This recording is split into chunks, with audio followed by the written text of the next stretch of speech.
अशा शेतकऱ्यांना कर्जमाफी करण्याच्या संदर्भातला निर्णय आम्ही घेतला। त्यामुळे आतापर्यंत आपण 31,64,000 शेतकऱ्यांना 2,215 कोटी रुपयाची मदत करण्याचे GR काढलेले आहेत। नमस्कार शेतकरी मित्रांनो, आता शेतकरी मित्रांनो बघा, नियमितपणे आता कर्जाची परतफेड करणाऱ्या शेतकऱ्यासाठी एक अतिशय दिलासा देणारी आणि महत्त्वपूर्ण असे अपडेट राज्य सरकार व केंद्र सरकारकडून देण्यात आलेले आहे। आता यामध्ये बघा, ज्या शेतकऱ्यांच्या बँकेकडून कर्ज घेतलेले असेल अशा शेतकऱ्यांचे आता कर्जमाफ होऊन त्यांच्या बँक खात्यात आता कर्जमाफीचे पैसे जमा होण्यास अखेरकार सुरुवात झालेली आहे। बघा शेतकरी मित्रांनो, आता 2025-2026 या आर्थिक वर्षाकरिता राज्य शासनाच्या माध्यमातून बघा 100 कोटी रुपयाची निधीची तरतूद करण्यात आलेली आहे। आणि या बघा, यांच्यापैकी बघा 60 कोटी रुपये पहिल्या टप्प्यात ही निधी हा शेतकऱ्यांच्या खात्यात हा तात्कालीन जमा करण्यात आला। आता या कर्जमाफीमध्ये कोणत्या शेतकरी पात्र असणार आहे, किती लाखपर्यंत कर्जमाफ होणार आहे व कोणते शेतकरी अपात्र ठरवण्यात आलेले आहे, संपूर्ण विस्तार माहिती आपण या व्हिडिओच्या माध्यमातून जाणून घेणार आहोत। याबरोबर जे थकीत शेतकरी आहेत त्यांच्यासाठी देखील एक महत्त्वाचे अपडेट आपण याबरोबर जाणून घेऊया।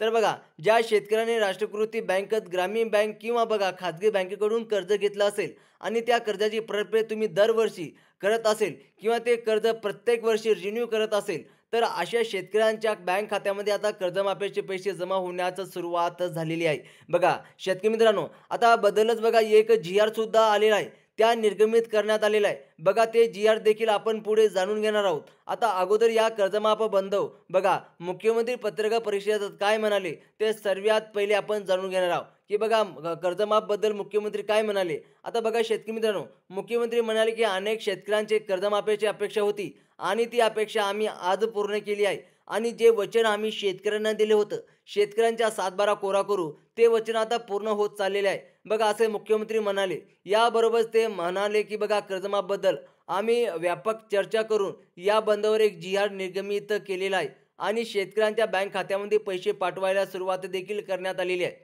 असं मुख्यमंत्री म्हणाले। आता याबरोबर त्यांना या कर्जमाफीसाठी जे शेतकरी पात्र करण्यात आले आहे आणि जे शेतकरी अपात्र करण्यात आले आहे त्यांची माहिती देखील त्यांनी पत्रकार परिषदेमध्ये दिलेली आहे। ती माहिती आपण पुढे या ठिकाणी पाहणार आहोत। बघा आता शेतकरी मित्रांनो, ते सर्वात पहिले बघा अगोदर गेलेल्या काही दिवसात खाली म्हणजेच की बघा आता 2025 रोजी राज्य शासनाच्या माध्यमातून एक GR काढण्यात आला होता।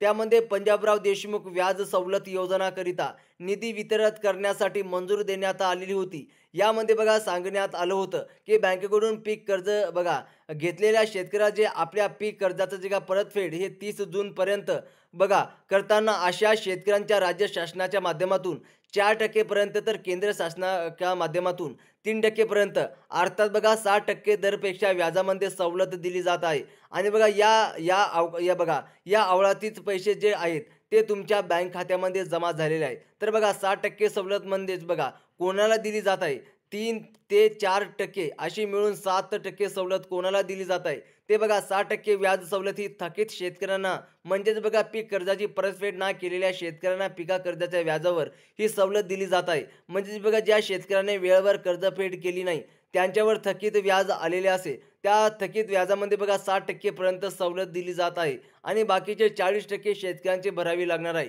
आता बघा बऱ्याचशा शेतकऱ्यांचे प्रश्न पडला असेल, मुख्यमंत्री थकीत शेतकऱ्यांची ही बघा 60% सवलत देण्यात आली आहे आणि ती म्हणजे बघा खात्यात जमा होणार का, तर बघा 60% व्याज सवलत ही फक्त थकीत व्याजावर लागू होत आहे। आता रक्कम शेतकऱ्यांच्या खात्यामध्ये रोख स्वरूपात जमा होत नाही किंवा उचललेल्या येत नाही। बघा सरकार थेट बँकेकडे 60% व्याजाची भरपाई करते, म्हणजेच बघा 60% रक्कम बँककडे जमा असते। आणि तर बघा तुम्हाला तुमचे कर्ज अगदी कमी पैशात शून्य करायचं असेल तर तुम्हाला फक्त तुमच्या कर्जाच्या व्याज मधील 40% शेतकऱ्यांना भरावे लागतील। यामुळे शेतकऱ्यांना व्याजाचा भर हे कमी होते।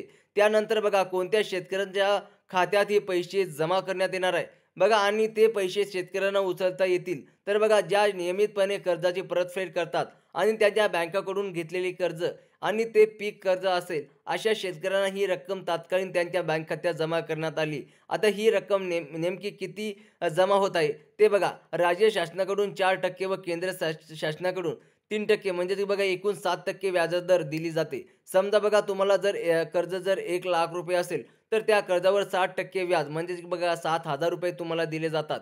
जर 2 लाख रुपये तुम्ही कर्ज काढलेले असेल तर तुम्हाला 14,000 रुपये तुमच्या दिले जातात आणि हे जे पैसे आहेत ते जमा करण्यात आलेले आहेत. तुम्ही यावर सांगितलेल्या बघा नियमितप्रमाणे बसत असेल तर तात्कालीन आपल्या बँकेत जाऊन एक वेळेस चौकशी करून बघा अनुदान जमा झाले का?